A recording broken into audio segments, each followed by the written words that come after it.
இயேசு கிறிஸ்துவின் நாமத்தினாலே மீண்டும் ஒரு விஷயாய் நாங்கள் வாழ்த்தி வரவேற்கிறோம். அல்லேலூயா. உற்சாகமா சொல்லுங்க. அல்லேலூயா, அல்லேலூயா. வாசிப்போம். ரோமருக்கு எழுதின நிருபம் 5வது அதிகாரம் அதனுடைய 20வது வசனம். ரோமர் 5வது அதிகாரம் 20வது. மேலும் மீறுதல் பெருகும்படிக்கு நியாயப்பிரமாணம் வந்தது. அப்படி இருந்தும் பாவம் பெருகின இடத்தில் கிருபை அதிகமாய் பெருகிற்று. அல்லேலூயா. இப்பதான் சொன்னேன், சத்தமா சொல்லுங்க. அல்லேலூயா. வேதம் சொல்லுகிறது, பாவம் பெருகின இடத்தில் கிருபை அதிகமாய் பெருகிற்று. அல்லேலூயா. பாவம் பெருகிற இடத்திலே அவருடைய கிருபையும் அதிகமாய் பெருகுகிறதா. அல்லேலூயா. எந்த இடத்திலெல்லாம் பாவம் அதிகமாய் பெருகி கொண்டிருக்கிறதோ, யாரெல்லாம் பாவம் அதிகமாய் செஞ்சு கொண்டிருக்கிறீங்களோ அவங்களுக்கெல்லாம் கிருபை அதிகமாய் என்ன செய்யுது? கிடைக்குது. அல்லேலூயா. ஸ்தோத்திரம். எந்த இடங்களில் எல்லாம் பாவம் அதிகமாய் தலை தூக்குதோ, அக்கிரமம் அதிகமாகுதோ, மீறுதல்கள் அதிகமாகுதோ, அந்த தேசத்தின் மேலே, அந்த பட்டணங்களின் மேலெல்லாம் கர்த்தருடைய கிருபையும் அதிகமாக பெருகுகிறது. அல்லேலூயா. ஸ்தோத்திரம். நான் இப்படி சொல்கிறதுனால ஸ்தோத்திரம் தவறாக எண்ணிக்கொள்ளக்கூடாது. பாவிகளின் மேல கர்த்தர் மிகுந்த அன்புள்ளவராக இருக்கிறார். அல்லேலூயா. ஸ்தோத்திரம். பாவிகளை ஆண்டவர் இன்னும் அதிகமாய் நேசிக்கிறார். ஆண்டவருக்கு விரோதமாக, ஆண்டவருடைய பிள்ளைகளுக்கு விரோதமாக, ஊழியக்காரர்களுக்கு விரோதமாக எழும்புகிற ஸ்தோத்திரம் மதவாத அமைப்புகள், ஸ்தோத்திரம் அவர்களை துன்புறுத்துகிறவர்கள், ஸ்தோத்திரம் அவர்களை வேதனைப்படுத்துகிறவர்கள், அவமானப்படுத்துகிற ஸ்தோத்திரம் அவர்களையும் கர்த்தர் என்ன செய்கிறார்? அதிகமாய் அன்பு வைத்திருக்கிறார். அல்லேலூயா. ஸ்தோத்திரம். அவர்கள் மேல இன்னும் அவர் கிருபையை அதிகமாய் கொடுக்கிறார். அல்லேலூயா. ஒரு இடத்துல, ஒரு பட்டணத்துல பாவம் பெருகிறது என்று சொன்னால் அங்கே தேவனுடைய கிருபையும் அதிகமாய் பெருகும். அதான் வேதம் சொல்லுகிறது.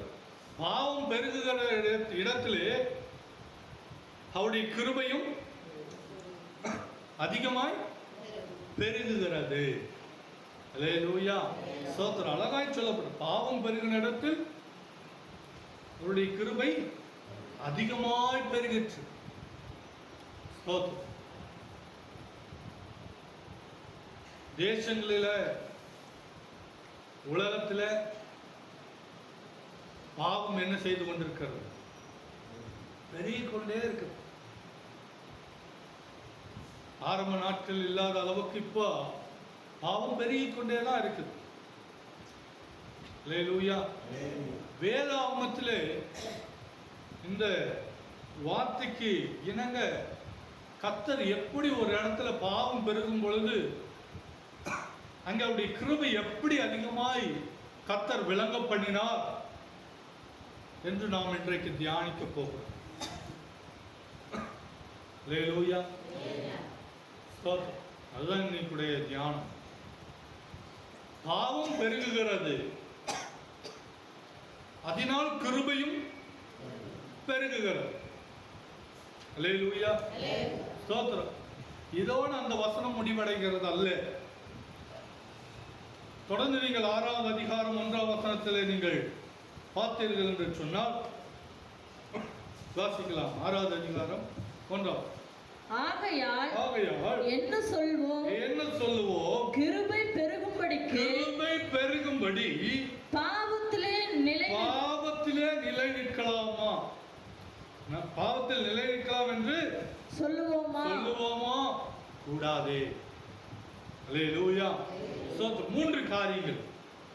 ஒரு இடத்திலே பாவம் பெருகுகிறது, அங்கே தேவனுடைய கிருபையும் பெருகுகிறது. அல்லேலூயா, ஸ்தோத்திரம். அதுக்கப்புறம் என்ன நடக்குது? இந்த 3 காரியங்களை தான் நாம் இன்றைக்கு தியானிக்க போகிறோம். முதலாவது,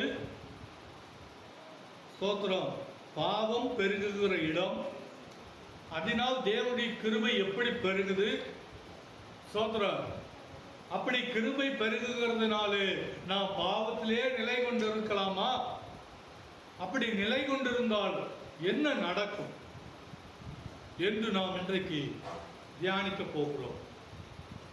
அல்லேலூயா. வித்தியாசமா தெரியலாம், ஆனா இதுதான் சத்தியம். ஆமென். சோதரர், எத்தனை வருடங்களா ஆசீர்வாதம் ஆசீர்வாதம், கர்த்தர் அது தருவார் இது தருவார்னு ஓடி. ஆமென். அதை காட்டிலும், ஆசீர்வாதத்தை காட்டிலும் முக்கியமானது வேதத்தை நன்கு ஆராய்ந்து நாம் அறிந்து கொள்ள வேண்டும். வேதத்தில் உள்ள காரியங்களை நாம் என்ன செய்ய வேண்டும்? தியானித்து அதை அறிந்து கொண்டு கர்த்தர் நமக்கு என்ன சொல்றாரு அப்படிங்கிறத நம்ம அறிந்து கொள்ளணும். ஆமென். சரி, முதலாவது காரியம், உதாரணமாய் முதலாவது காரியத்தை நாம் தியானிக்கலாம். ஆதியாகமத்தின் புஸ்தகம் இதிலே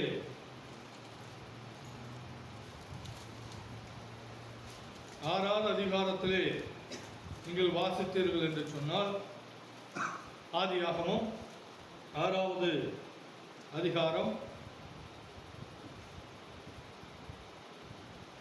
வாசிங்க. 4வது வசனம் முதல் வாசிங்க. அந்த நாட்களில் ராட்சதர் பூமியிலே இருந்தார்கள். பின்பு தேவகுமாரர் மனுஷகுமாரத்திகளோடு கூடுகிறதினால் இவர்கள் அவர்களுக்கு பிள்ளைகளை பெற்றபோது இவர்களும் பூர்வத்திலே பேர் பெற்ற மனுஷராகிய பலவான்களானார்கள். மனுஷனுடைய அக்கிரமம் பூமியிலே பெருகினது என்றும் அவன் இருதய நினைவுகளின் தோற்றமெல்லாம் நித்தமும் பொல்லாததே என்றும் கர்த்தர் கண்டு, தாம் பூமியிலே மனுஷனை உண்டாக்கினதற்காக கர்த்தர் மனுஸ்தாபப்பட்டார். அது அவர் இதயத்துக்கு விஷனமாய் இருந்தது. இங்கே வேதம் அழகாய் சொல்லுகிறது, நோவாவினுடைய நாட்களிலே நடந்த ஒரு சம்பவம். நோவாவின் காலத்திலே மனுஷனுடைய அக்கிரமம், மனுஷனுடைய பாவங்கள் பூமியிலே அதிகமாய் என்னாச்சு? அதிகமா பெருகுது. இதை பார்த்த ஆண்டவர் மிகுந்த விசனம் அடைகிறார். எதனால? பாவம் பெருகுகிறதுனாலே. ஸ்தோத்திரம். தான் சிருஷ்டித்த மனிதர்கள் பாவம் செய்கிறார்கள் என்பதினால் பாவம் மேலும் மேலும் பெருகிக் கொண்டே இருக்குது அப்படின்னு சொல்லி ஆண்டவர் பூமியில மனிதனை படைத்தது அவருடைய இருதயத்துக்கு எப்படி இருக்குதா? ஆமா, வசனமா இருக்குது, மனஸ்தாபப்படுகிறார். அல்லேலூயா. இங்க பார்க்கிறோம், பூமியிலே பாவம் பெருகுது, பூமியில அக்கிரமம் பெருகி கொண்டிருக்கிறது. ஸ்தோத்திரம். அக்கிரமம் பெருகி கொண்டிருக்கிறத பார்த்துட்டு ஆண்டவர் சொல்றாரு, இந்த பூமியை நான் என்ன செய்ய போகிறேன்? அழிக்க போகிறேன். என்ன செய்ய போறேன்? அழிக்க போறேன். ஸ்தோத்திரம். வேதம் சொல்லுது, பாவம் பெருகுகிற இடத்துல தேவனுடைய கிருபை என்ன செய்யுது? பெருகுது. ஆனா இங்க ஆண்டவர் சொல்றாரு, ஸ்தோத்திரம், பாவம் பெருகிறதுனாலே, அக்கிரமம் பெருகிறதுனாலே அந்த பூமியை கர்த்தர் அழிக்கும்படி என்ன செய்யறாரு? தீர்மானம் பண்ணுது. ஒரு முடிவு எடுத்துட்டார். அல்லேலூயா. ஸ்தோத்திரம். முடிவு எடுத்துட்டார். இதில் எப்படி அவருடைய கிருபை விளங்கினதுன்னா நாம இன்னைக்கு பார்க்க போறோம். ஏன்னா பாவம் பெருகினா நிச்சயமா கிருபை என்ன செய்யும்? பெருகும் இல்லையா?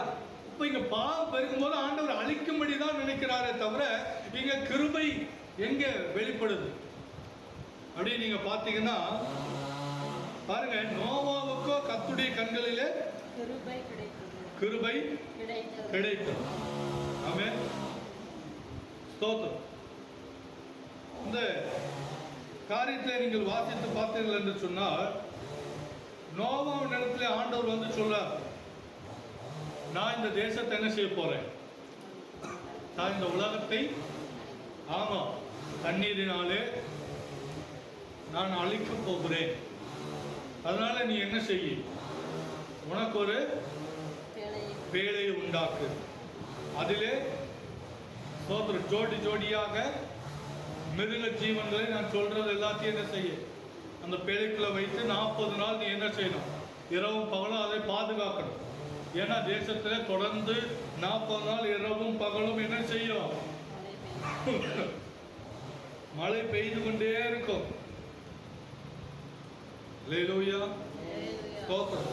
ஆண்டவர் சொல்றார், இதை கேட்ட நோவா உடனே அவருடைய வார்த்தைக்கு கீழ்ப்படிந்து ஒரு பெரிய கப்பல் என்ன செய்யறார்? கட்டும்படி தொடங்குகிறார், உருவாக்க ஆரம்பிக்கிறார்.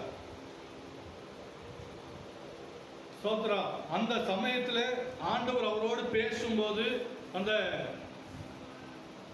பேழை அவர் கட்ட தொடங்கின போது அவருடைய வயது பார்த்தீங்கன்னா, வாசிச்சு பாருங்க, அது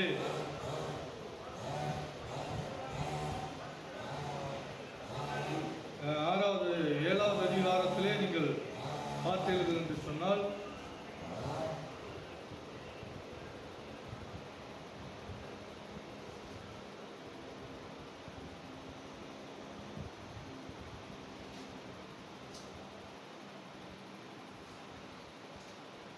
ஒரே நிமிடம்.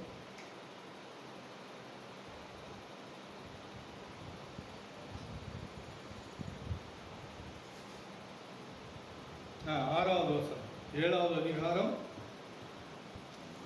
6வது. ஜலப்பிரளயம் பூமியின் மேல் உண்டான போது நோவா 600 வயதாய் இருந்தான். பிரளயம் வரும்போது நோவாவுடைய வயசு எவ்வளவுங்க? 600 வயசு. ஆமென். அல்லேலூயா. எத்தனை வயசு? ஜலப்பிரளயம் வரும்போது அவனுடைய வயசு 600.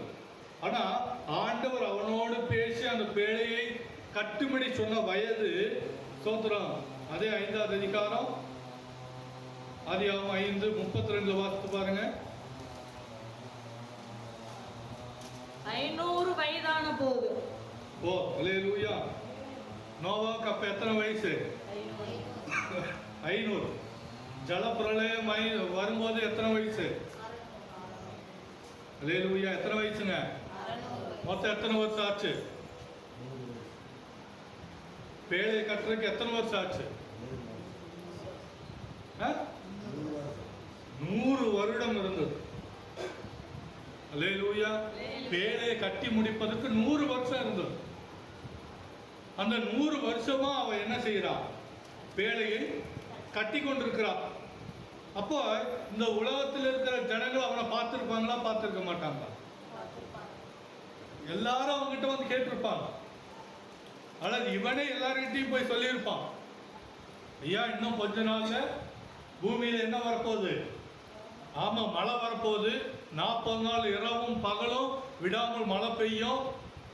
அதனாலே பூமி என்ன செய்யப்படும்? தண்ணீராலே நிரப்பப்படும். பூமி அழிஞ்சு போயிடும். அதனால எல்லாரும் மனம் திரும்புங்க, ரட்சிக்கப்படுங்க, பேழைக்குள்ள வாங்க அப்படின்னு சொல்லி என்ன செஞ்சிருப்பாரு? சொல்லியிருப்பார். ஆமென். இங்கதான் ஆண்டவருடைய கிருபை வெளிப்படுது. ஆண்டவர் இந்த பூமியை அழிக்கிறேன் அப்படின்னு திட்டம் பண்ணின உடனே வந்து ஆண்டவர் ஒரு நொடியில் என்ன செய்யல? பூமியை அழிக்கல. ஆமென். ஆண்டவர் சொல்றார், சொல்லி அதுக்கு ஒரு காலத்தையும் நியமித்திருக்கிறார். அல்லேலூயா. அந்த பேழையை உண்டாக்குகிற வரைக்கும் என்ன இருந்தது? கிருபை இருந்தது. யார் வேணா ரட்சிக்கப்பட்டிருக்கலாம், யார் வேணாலும் இயேசுவை ஏற்றுக்கொண்டிருக்கலாம், அவனுடைய வார்த்தைக்கு செவி கொடுத்து பாவங்களை விட்டு மனம் திரும்பி இருக்கலாம், அவருடைய அக்கிரமங்களை விட்டு மனம் திரும்பி இருக்கலாம். ஆனா யாருமே என்ன செய்யல? செவி கொடுக்கவே இல்லை. 1 பேதுரு 3வது அதிகாரம் 5வது வசனத்தை வாசிக்கலாம். வாசித்து பாருங்க. 1 பேதுரு 3வது அதிகாரம் 5வது வசனத்தை வாசிங்க. இப்படி இருக்க பூர்வத்தில் தேவனிடத்தில் நம்பிக்கையாயிருந்த பரிசுத்த ஸ்திரீகளும் தங்களுடைய புருஷர்களுக்கு கீழ்ப்படிந்து தங்களை அலங்கரித்தார்கள்.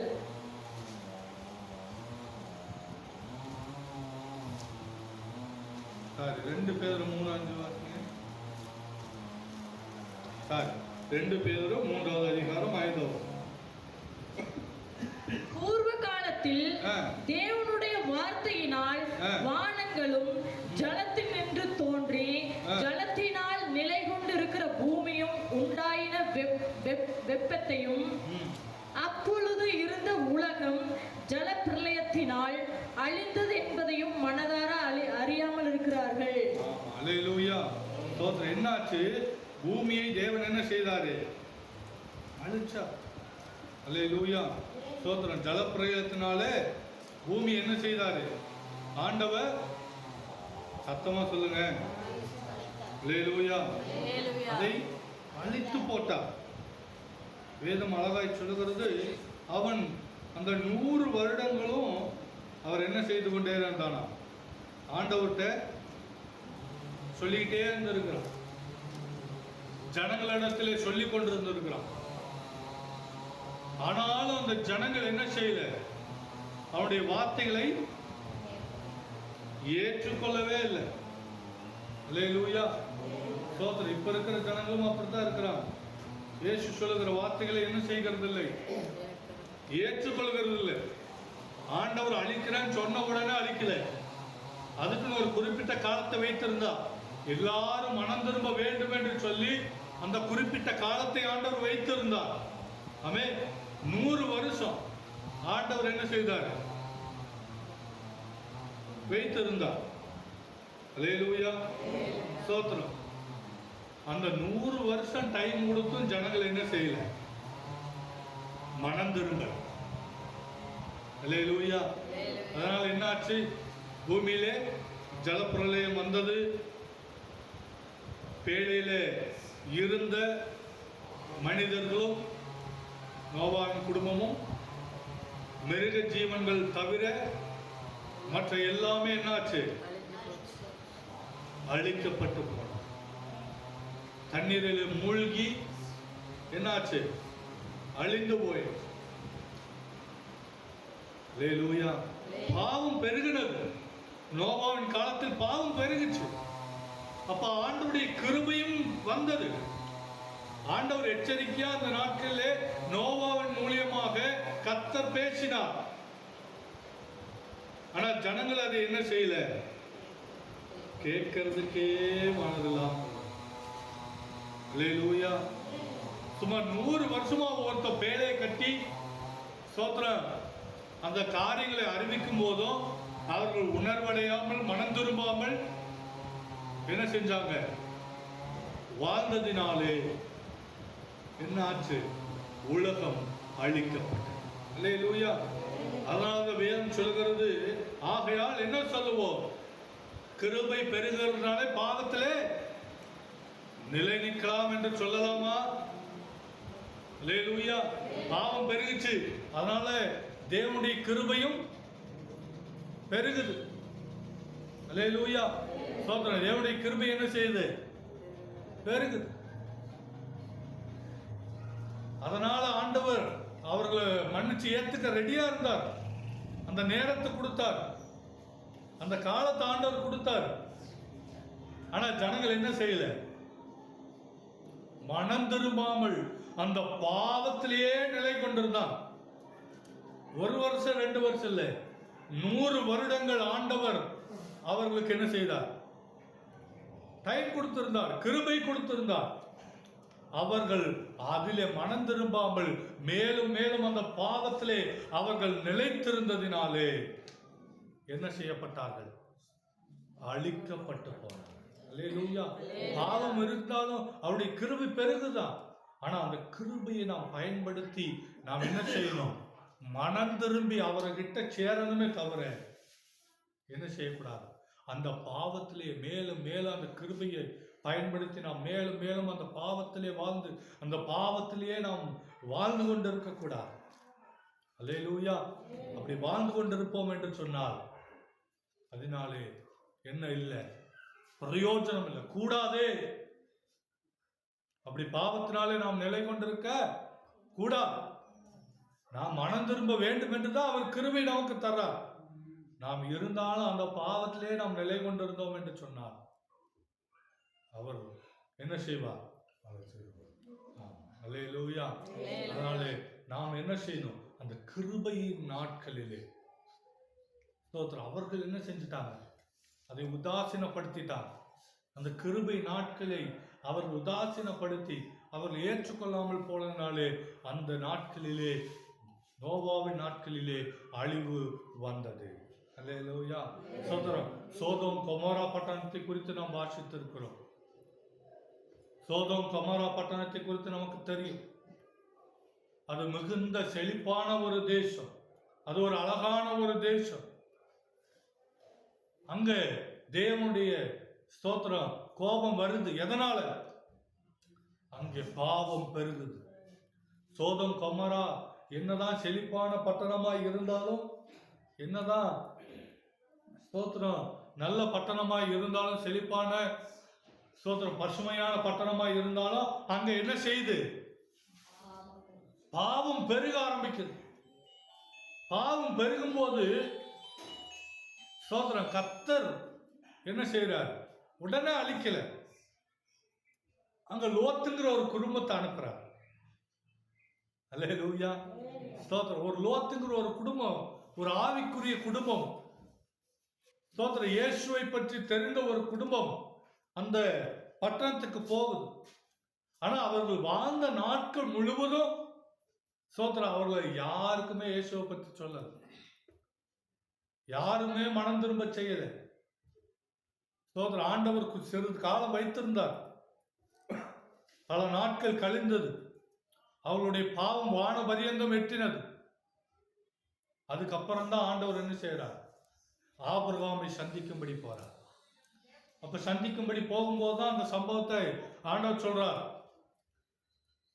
ஸ்தோத்திரம். நான் உங்ககிட்ட எதையுமே என்ன செய்ய முடியாது, மறைக்க முடியாது அப்படின்னு சொல்லி ஆபிரகாம் கிட்ட ஸ்தோத்திரம் ஆண்டவர் சொல்றாரு, நான் சோதோம் கொமோராவின் மேலும் கர்த்தராலே வானத்திலிருந்து கந்தகத்தையும் அக்கினியும் வர்ஷிக்க பண்ணி அந்த பட்டணங்களையும் அந்த சமபூமி அனைத்தையும் அந்த பட்டணங்களின் எல்லா குடிகளையும் பூமியும் பயிரையும் அழித்து போடுவேங்கிறார். அல்லேலூயா. ஸ்தோத்திரம். அப்போ உடனே ஸ்தோத்திரம் ஆபிரகாம் ஆண்டவருடைய சமூகத்துல மன்றாடுகிறார். ஆமென். ஸ்தோத்திரம். ஆண்டவருடைய சமூகத்திலே அவன் மன்றாடுகிறதை நாம் பார்க்க முடிகிறது.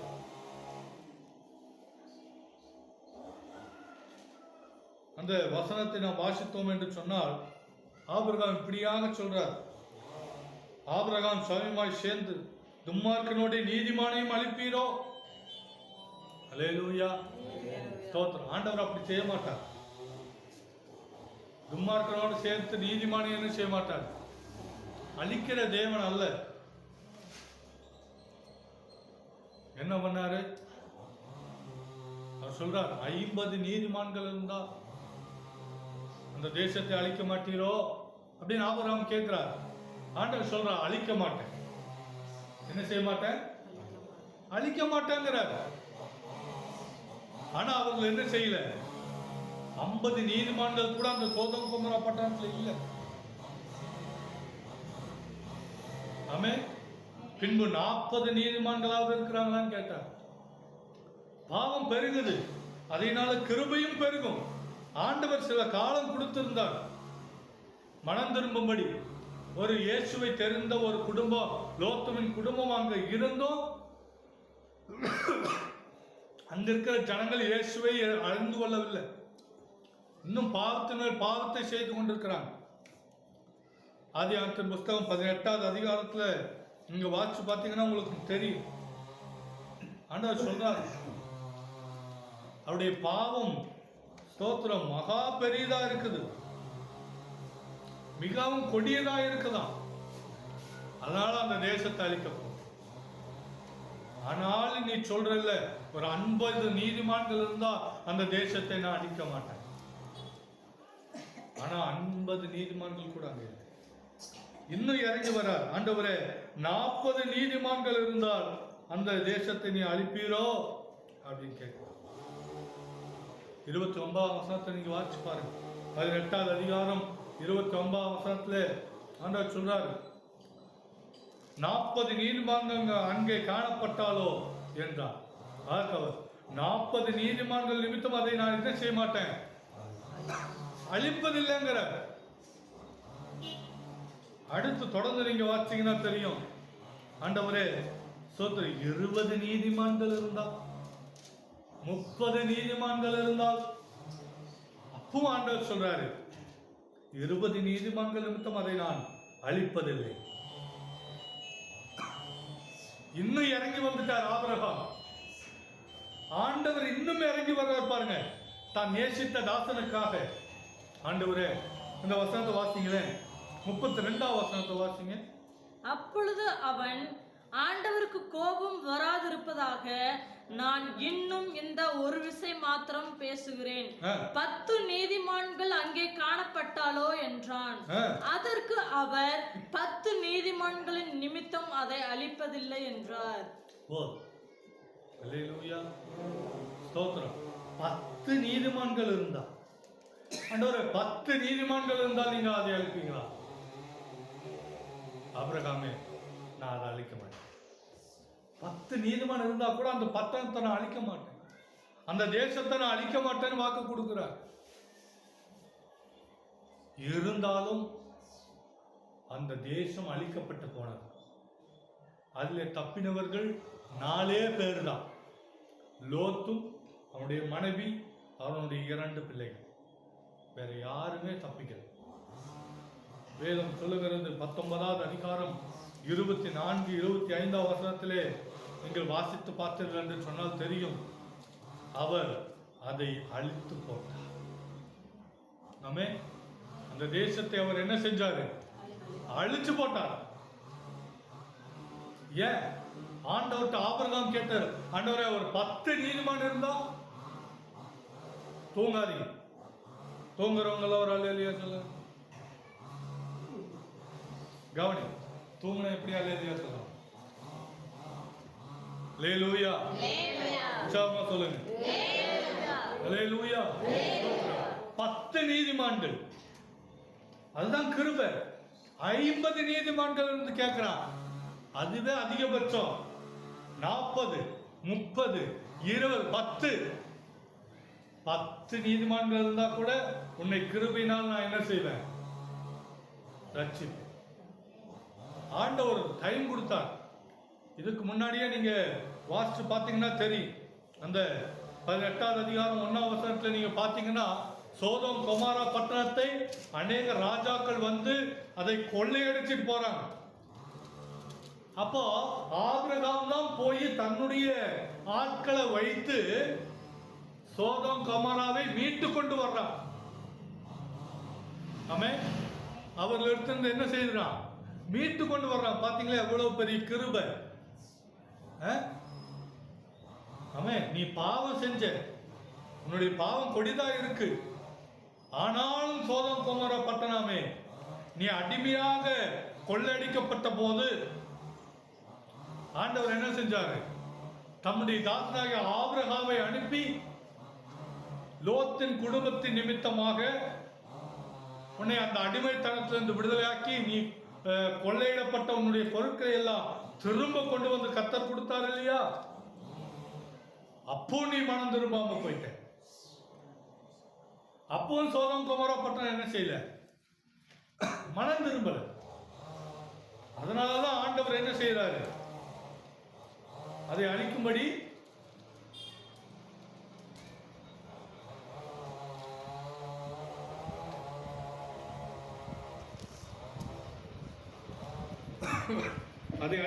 ஆண்டவர் போறார். ஆமே, சோதரம். அவர்கள் அடிமையாக கொண்டு போகப்பட்ட போது ஆபிரகாமை அனுப்பி கர்த்தர் அவர்களை விடுதலையாக்கி கொண்டு வந்தார். அப்பவும் அவர்கள் என்ன செய்யல? மனம் திரும்பாமல், இயேசுவை ஏற்றுக்கொள்ளாமல் தொடர்ந்து அந்த பாவத்திலே அவர்கள் நிலை கொண்டிருந்தார்கள்.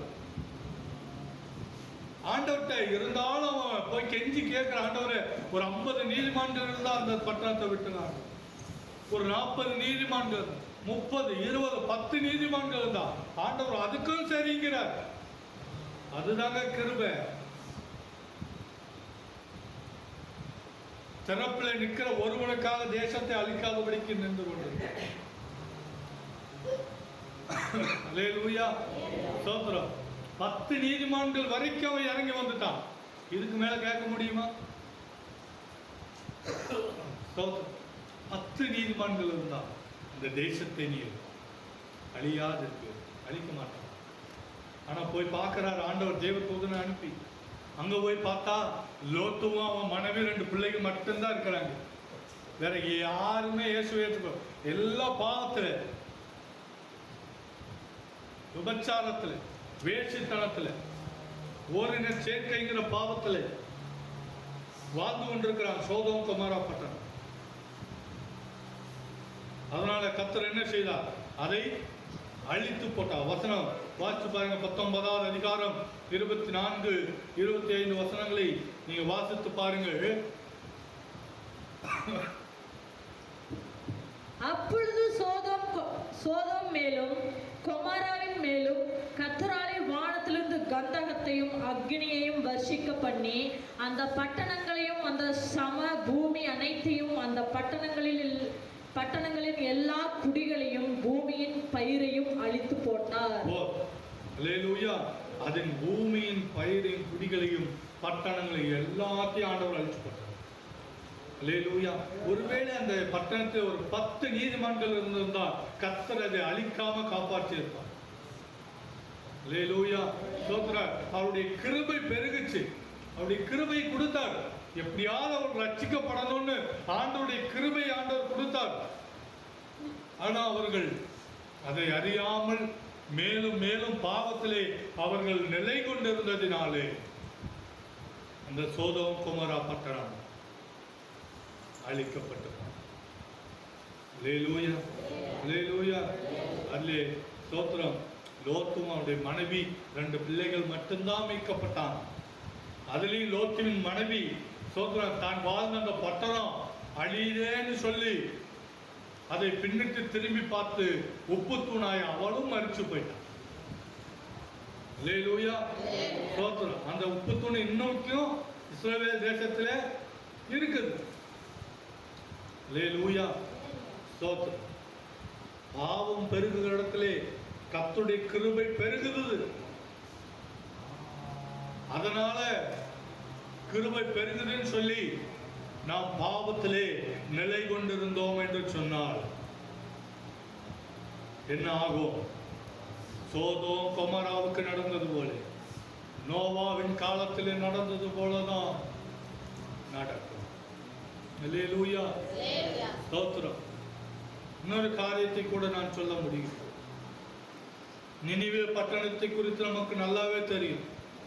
நினிவே பட்டணத்தை குறித்து யோனாங்கிற ஒரு புஸ்தகம் அழகாக வெளிப்படுத்தி சொல்லி இருக்கு. யோவான் புஸ்தகத்தை நீங்க வாசிச்சு பாருங்க. நினிவேயினுடைய ஸ்தோத்திரம் பாவம் பெருகுது. ஸ்தோத்திரம். அவர்கள் மேல் ஆண்டவர் அன்பு வைத்திருக்கிறார். அவருக்கு அந்த தேசத்தை அழிக்கணும். ஆனாலும் அதுல இருக்கிற ஜனங்கள் ரட்சிக்கப்படணும்னு ஆண்டவருக்கு ஆசை. ஜனங்கள் மனம் திரும்ப வேண்டும் என்றும் அவருக்கு ஸ்தோத்திரம் விருப்பம் உள்ள தேவனா இருக்கிறார். அப்ப ஆண்டவர் தம்முடைய தீர்க்கதரிசி அனுப்புறார். யோனாவை அனுப்புகிறார். யோனா போறான். ஸ்தோத்திரம். நினிவே குறித்து சொல்லுகிறான். இன்னும் கொஞ்ச நாள்ல தேசத்தை கர்த்தர் அழிக்க போகிறார். நீங்கள் செய்த பாவங்கள் எல்லாம் ஸ்தோத்திரம் எங்க வந்துருச்சு? அவருடைய சமூகத்துக்கு வந்திருக்குது. அதாவது நினிவே பட்டணத்தை ஆண்டவர் என்ன செய்ய போறார்? அழிக்க போறான்னு சொல்றார். அப்போ நினிவேயின் ஜனங்கள் எல்லாரும் என்ன செய்தாங்க? மனம் திரும்பி இயேசு கிட்ட ஒப்பு கொடுத்தார். அல்லேலூயா, அல்லேலூயா. ஆண்டவர் எல்லாருக்கும் அந்த வாய்ப்பை கொடுப்பார். அந்த கிருபைகளை கொடுக்கிறார். அந்த ஒரு வாய்ப்பை கர்த்தர் ஏற்படுத்தி தருகிறார். தேசமா இருந்தாலும் சரி, பட்டணங்களா இருந்தாலும் சரி, தனி மனிதனாக இருந்தாலும் சரி, நீங்க பாவம் செய்து கொண்டே இருக்கிறீங்களா, பாவத்திலே வாழ்ந்து கொண்டிருக்கிறீங்களா, ஆண்டவருடைய கிருபை உங்களுக்கு ஆண்டவர் கொடுத்திருக்கிறார். அதிகமாக ஆண்டவர் உங்களுக்கு கிருபை கொடுத்திருக்கிறார். நீங்கள் ரட்சிக்கப்படும்படி சோத்திரம், நீங்கள் மனம் திரும்புவீர்கள் என்று சொல்லி ஆண்டவர் ஜீவனை கொடுத்து கொண்டே இருக்கிறார். உங்களுக்கு விடுதலை கொடுத்திருக்கிறார், ரட்சிப்பை கொடுத்திருக்கிறார். அதை நீங்கள் அலட்சியம் பண்ணி ஆண்டவரை தேடாமல், ஆண்டவருக்கு முக்கியத்துவம் கொடுக்காமல் மீண்டும் போய் அந்த பாவத்திலே வாழ்ந்து கொண்டிருப்பீர்கள் என்று சொன்னார் என்ன ஆகும்? அல்லேலூயா. அதை புரிந்து கொள்ளுங்கள். அந்த கிருபையை நீங்கள் பயன்படுத்தி நீங்கள் ரட்சிக்கப்பட்டீர்கள் என்று சொன்னார், இயேசுவை ஏற்றுக்கொண்டீர்கள் என்று சொன்னார், கர்த்தர் உங்களை ஆசீர்வதித்து உங்களை உயர்த்த அவர் வல்லமையுள்ள தேவனாய் இருக்கிறார். அல்லேலூயா. உங்கள் பாவங்கள் அத்தனை மன்னித்து ஏற்றுக்கொள்ள என் தேவன் ஆவலாயிருக்கிறார், என் தேவன் ஆயத்தமாய் இருக்கிறார். அந்த கிருபை ஆண்டவர் உங்களுக்கு கொடுத்திருக்கிறார். மனம் திரும்ப, நமக்கு கொடுக்கப்பட்டிருக்கிற இந்த காலத்தில் நீங்கள் மனம் திரும்புங்கள். அல்லேலூயா. ஸ்தோத்திரம். இது என்ன நாட்கள்? இது கிருபையின் காலம்.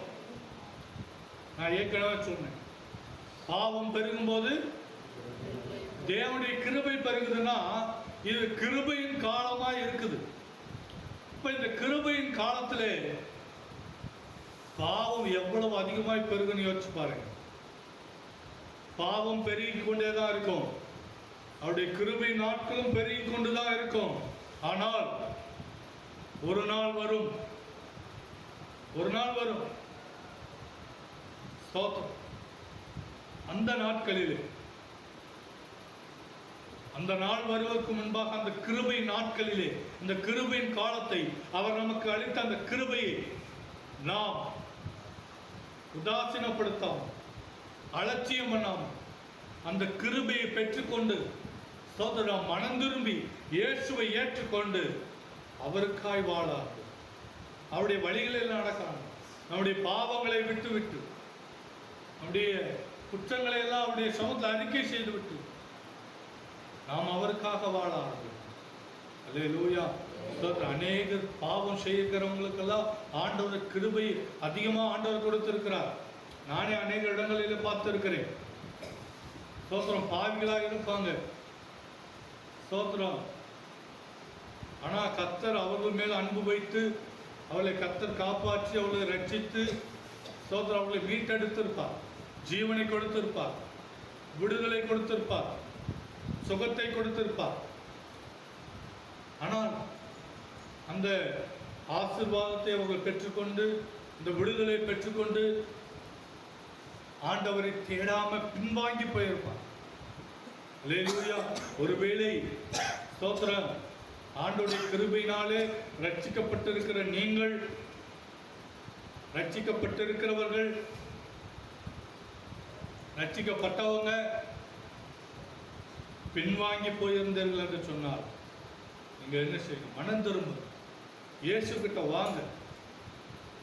அல்லேலூயா. சோத்திரம். நான் பாவத்திலே நிலை கொண்டிருக்கும் வேண்டும் என்பதற்காக ஆண்டவர் உங்களுக்கு கிருபையை தரல.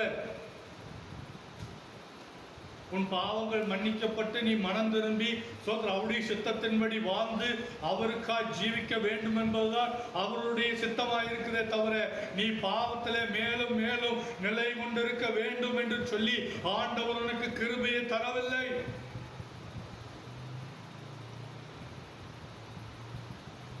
அல்லேலூயா. ஒருவேளை பாவத்திலே நீங்கள் வாழ்ந்து கொண்டிருந்தால் கர்த்தருடைய கிருபை உங்களிடத்தில் வருகிறது. இந்த கிருபையை நீங்கள் பயன்படுத்தி ஆண்டவருடைய சமூகத்தில் ஒப்புக் கொடுத்து உங்களை நீங்கள் மனம் திரும்பி இயேசுவை ஏற்றுக்கொண்டு அவருக்காக வாழுங்க. கர்த்தர் உங்களை கொண்டு பெரிய காரியங்களை செய்வார். ஒருவேளை நான் அப்படியெல்லாம் வாழ மாட்டேன், சோதர ஆண்டவரும் கொடுத்த கிருபையை உதாசீனப்படுத்தி விட்டு மீண்டும் அந்த பின்மார்க்கமான வாழ்க்கையை, பாவ வாழ்க்கையை வாழ்ந்து கொண்டிருப்பீர்கள் என்று சொன்னால் கிருபை பெருகுந்தான். ஆனால் அது குறிப்பிட்ட காலம்தான். வசனம் சொல்லுகிறது கிருபை பெருகுகிறது என்று சொல்லி நாம் பாவத்திலே நிலை கொண்டிருப்போம் என்று சொன்னார். என்ன நடக்கும்? நோவாவின் நாட்களிலே நடந்தது போல சோதோம் கொமாராவின் நாட்கள் நடந்தது போலதான் நடக்கும். அல்லேலூயா. நினிவேயின் ஜனங்கள் அன்றைக்கு அவருடைய வார்த்தைக்கு கீழ்ப்படிந்து ஸ்தோத்திரம் அவருடைய கிருபையினாலே வந்த அந்த வார்த்தையை கேட்டு அவர்கள் மனம் திரும்பினாலே அவர்கள் என்ன செய்யப்பட்டார்கள்? அந்த அழிவிலிருந்து தப்பினார்கள். ஆனா சில காலங்கள் கழிந்த பிறகு மீண்டும் நினிவே பட்டணம் பாவத்துக்கு நேராய் திரும்புச்சு. அப்படி திரும்பும் போது கர்த்தர் என்ன செய்தார்? ஏசாயா தீர்க்கதரிசன புத்தகங்களிலே நீங்கள் நினிவேயின் பாரத்தை குறித்து எழுதப்பட்டிருக்கும். அதுல வாட்சி பாருங்க, உங்களுக்கு தெரியும். நினிவேயின் ஜனங்கள் மீண்டும் பாவத்துக்குள்ள போனாங்க.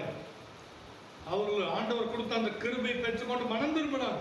ஆனா மீண்டும் அந்த பாவத்துக்கு நேராக போனாங்க. பாவத்துல வாழ்ந்தாங்க. மீண்டும் அக்கிரமம் பெருகினது, பாவம் பெருகினது. இந்த முறை ஆண்டவர் அவர்கள் என்ன செய்தார்? அல்லேலூயா. எனவே தேவனுடைய பிள்ளைகளே, நீங்கள் ஸ்தோத்திரம் பாவத்திலே வாழ்ந்து கொண்டிருப்பீர்கள் சொன்னார். கர்த்தர் உங்களை பார்த்து சொல்றார், உன்னை மீட்கும்படிக்கு என்னுடைய கிருபை நான் உனக்கு தரேன். என் ஜீவனை உனக்காய் தந்திருக்கிறேன். என்னுடைய ரத்தத்தை உனக்காக கொடுத்திருக்கிறேன். இன்றைக்கே மணந்து. அல்லேலூயா.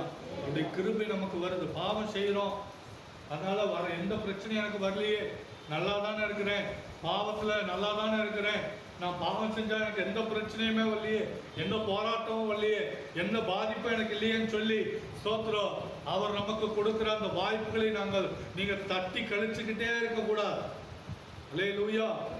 ஆண்டவர் உங்களுக்கு கொடுத்திருக்கிற அந்த கிருபைகளை நீங்கள் உபயோகப்படுத்தி அதை பயன்படுத்தி நீங்கள் மனம் திரும்ப வேண்டும் என்றுதான் கர்த்தர் விரும்புகிறாரே தவிர நீங்கள் அந்த கிருபைகளை பெற்றுக்கொண்டு அந்த பாவத்திலேயே வாழ்ந்து கொண்டிருக்க கர்த்தருக்கு விருப்பம் அல்ல.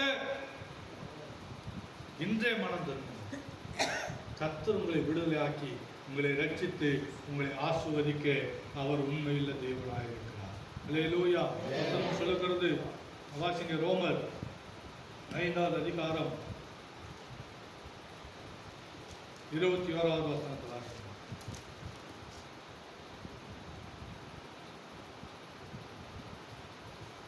ஆதலால் பாவம் மரணத்துக்கு ஏதுவான ஆட்கொண்டது போல கிருபையானது நம்முடைய கர்த்தராகிய இயேசு கிறிஸ்துவின் மூலமாய் நீதியினால் நித்திய ஜீவனுக்கு ஏதுவாக ஆட்கொண்டது.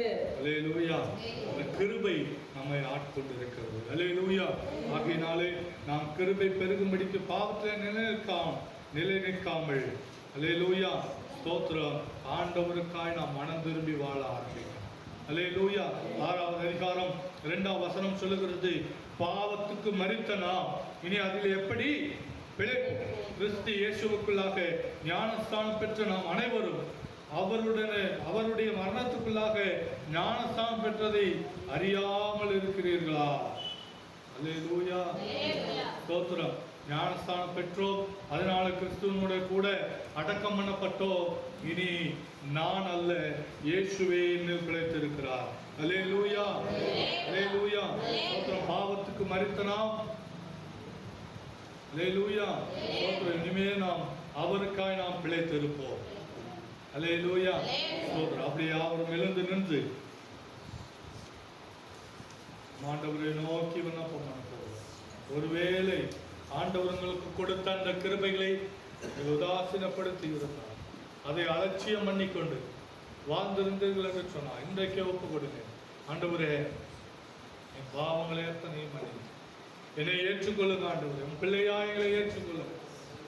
நாங்கள் ஆண்டவரே அந்த கிருபையை உபயோகப்படுத்தி நாங்கள் இன்னும் பாவத்திலே வாழ்ந்து கொண்டிருக்கிறோம். ஆண்டவரே, எங்கள் பாவங்களை மன்னியும். ஆண்டவரே, எங்கள் பாவங்களை மன்னிங்கப்பா. வாய்களை திறந்து சொல்லுங்க, இயேசுவே என் பாவங்களை மன்னிங்கப்பா, என் அக்கிரமங்களை மன்னிங்கப்பா, எனக்கு அப்பா ஸ்தோத்திரங்க செய்த குற்றங்களை மன்னிங்க. இந்த கிருபையின் காலத்தை ஸ்தோத்திர உதாசீனப்படுத்தாதீங்க. இந்த கிருபையின் காலம் ஒரு விசேஷமான ஒரு காலம். நாம் அனைவரும் ரட்சிக்கப்படும்படிதான் கர்த்தர் இந்த கிருபையின் காலத்தை கொடுத்திருக்கிறார். எல்லாரும் ரட்சிக்கப்பட வேண்டும், எல்லாரும் இயேசுவை ஏற்றுக்கொள்ள வேண்டும் என்று சொல்லி கர்த்தர் அன்பு மிக்கவராய் இந்த கிருபை நாட்களை கூட்டிக் கொண்டே இருக்கிறார். அதை உணர்ந்து ஓ ஜனங்களே, அன்பு பிள்ளைகளே, ஆண்டவரை நோக்கி பாருங்க. அப்பா, உங்க கிருபை எனக்கு போதும் ஆண்டவரே, உங்க கிருபை எங்களுக்கு போதும். ஹல்லேலூயா. உமக்கு நன்றி, நன்றி ஆண்டவரே. எங்களை ஒப்பு கொடுக்கிறோம் ஆண்டவரே. ஆண்டவரே, நீர் தந்த அந்த பலனுக்காக உமக்கு நன்றி ஆண்டவரே. அந்த நன்றி உணர்தலோடு நாங்கள் வாழ்வோம் ஆண்டவரே. நீர் கொடுத்த இந்த பாவ மன்னிப்புக்காக உமக்கு நன்றி ஆண்டவரே. எத்தனை நாட்கள் நாம் அழுதிருப்போம், பாவத்தை நினைத்து நினைத்து, பாவத்தினால உங்க விளைவுகளை நினைத்து. ஓ, எத்தனை நாட்கள் நாம் அழுதிருப்போம். வியாதினால எத்தனை நாம் கதறி இருப்போம். விளைவிடத்தினால எத்தனை நாட்கள் நாம் அழுதிருப்போம். கர்த்தர் கிருபையா நமக்கு சுகம் கொடுத்தார் இல்லையா? கர்த்தர் ஸ்தோத்திரம். அவருடைய கிருபையினால நமக்கு விடுதலை கொடுத்தார் இல்லையா?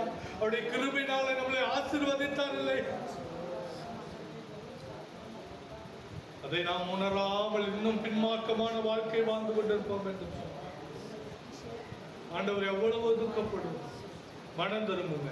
ஆண்டவரே, நீர் எனக்கு நன்மை செய்தீர் ஆண்டவரே. உம்முடைய கிருபையினால் என்னை பாவத்தை மன்னிச்சீங்க. உங்க கிருபையினால் என்னை விடுதலை ஆக்குனீங்க. உடைய கிருபையினாலே எங்களை ஆண்டவரை விடுதலை ஆக்குனீங்க, எங்களை ஆசீர்வதித்தீங்க. ஆனால் அதை எல்லாம் மறந்து நாங்கள் மீண்டும் அந்த பாவத்திலேயே போய் ஆண்டவரே நிலைத்து கொண்டிருக்கிற ஆண்டவரே, எங்களை மன்னியும் ஆண்டவரே, எங்களை விடுதலையாக்கும் ஆண்டவரே, எங்களை ரட்சியும் ஆண்டவரே. எங்களை மீண்டும் ஒரு விஷயம் பரிசுத்தப்படுத்தி உடைய கிருபையினாலே எங்களை மீட்டுக் கொள்ளும் ஆண்டவரே. எங்களை ரட்சியும், எங்களை பரிசுத்தப்படுத்தி எங்களை பாதுகாத்துக் கொள்வீராக. இயேசுவின் நாமத்தினாலே நாங்கள் ஜெபிக்கிறோம். எங்களை விடுதலையாக்கும். நாங்கள் ஆண்டவரே நம்முடைய கிருபைகளை பெற்றுக்கொள்ளும்.